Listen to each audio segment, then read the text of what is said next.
করতেই পারেন, আপনি যে প্রফেশনেই আছেন, you might feel depressed for some reasons. এটা একটা normal process of our life, আমরা ডিপ্রেস ফিল করি।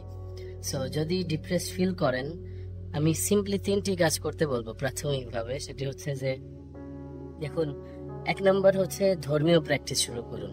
কারণ আত্মা যদি অস্থির হয়ে যায় না, তাহলে কোনো কিছুতে শান্তি লাগে না, আর ওই অশান্তিটাই ডিপ্রেশন আসলে। সো আপনি নামাজ আদায় করা শুরু করতে পারেন, তিলাওয়াত করতে শুরু করতে পারেন, দুরুদ পাঠ শুরু করতে পারেন।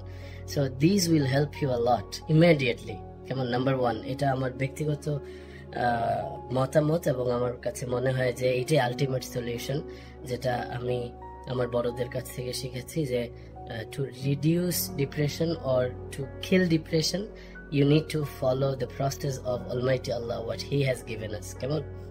নাম্বার 2 হচ্ছে নিজেকে ব্যস্ত করে ফেলুন।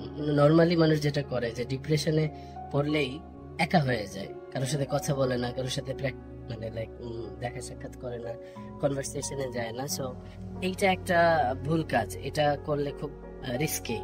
ওই সময়টাতে, ডিপ্রেসড টাইমটাতে নিজেকে ব্যস্ত করুন, কোয়ালিটি পিপলের সাথে কনভারসেশনে যান, তাদের সাথে একটু দেখা সাক্ষাৎ করুন। এবং মেইনলি যেটা বলতে চাই, যে নিজেকে এমন কিছু অ্যাক্টিভিটিতে আপনি অভ্যস্ত করুন এবং ব্যস্ত করে ফেলুন, যেগুলো আপনার মাইন্ড অ্যান্ড বডির জন্য helpful. For example, physical exercise, এবং হতে পারে আপনি মর্নিংয়ে রানিংয়ে যাচ্ছেন, মর্নিংয়ে আপনি এক্সারসাইজ করছেন, সুইমিং করছেন, অথবা লাইক যোগা করছেন, মেডিটেশন করছেন, হোয়াট এভার।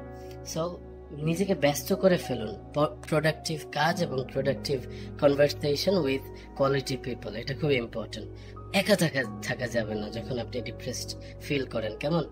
অ্যান্ড নাম্বার 3, যেটা আমি বলবো, যে আপনার মাইন্ডের ইমপ্রুভমেন্টের জন্য যে কাজগুলো আপনাকে হেল্প করবে, এগুলো করতে শুরু করুন। For example, mind related books, focus related books, hope বাড়ায় এমন বই, অথবা এমন কোনো কনভারসেশন যেখানে আপনার মাইন্ডের গ্রোথ বাড়বে, এমন কোনো সাকসেসফুল বিজনেসম্যান যার সাথে কথা বললে আপনি কিছু শিখতে পারবেন, এমন কোনো ওয়াইজ পারসন যার সাথে কথা বললে আপনি কিছু জানতে পারবেন, অ্যান্ড এমন কোনো ব্যক্তি যিনি প্রোডাক্টিভ লাইফে ভালো করছেন, তার সাথে কথা বললে আপনি হোপ পাবেন। এইরকম, অর্থাৎ আপনার ব্রেইনের ইমপ্রুভমেন্ট হয় এমন যে কোনো কাজ। এর মধ্যে আরো বেশ কিছু জিনিস থাকতে পারে, যেমন ধরুন, আপনি কোরআন তিলাওয়াত শিখতে শুরু করলেন, আপনি একটা ল্যাঙ্গুয়েজ শিখতে শুরু করলেন, অথবা একটা গোল সামনে রেখে সেইটা অর্জনের জন্য কি কি স্ট্র্যাটেজি, টুলস এন্ড টেকনিক্স লাগবে সেটা শিখতে শুরু করলেন। এই যে প্রোগ্রেস ইকুয়ালস হ্যাপিনেস। কেমন? যখন আপনার প্রোগ্রেস হয়, আপনি ভালো ফিল করেন, না যখন আপনি কিছু শেখেন আপনার ভালো লাগে। সো এই 3টি বিষয় বললাম। নাম্বার 1 বললাম যে ধর্মীয় প্র্যাকটিস শুরু করুন, this is the ultimate solution. Number 2 হচ্ছে নিজেকে ব্যস্ত করুন বিভিন্ন কাজে, বিভিন্ন কনভারসেশনে, বিভিন্ন মিটিংয়ে, বিভিন্ন মানুষের প্রোডাক্টিভ পিপলের সাথে।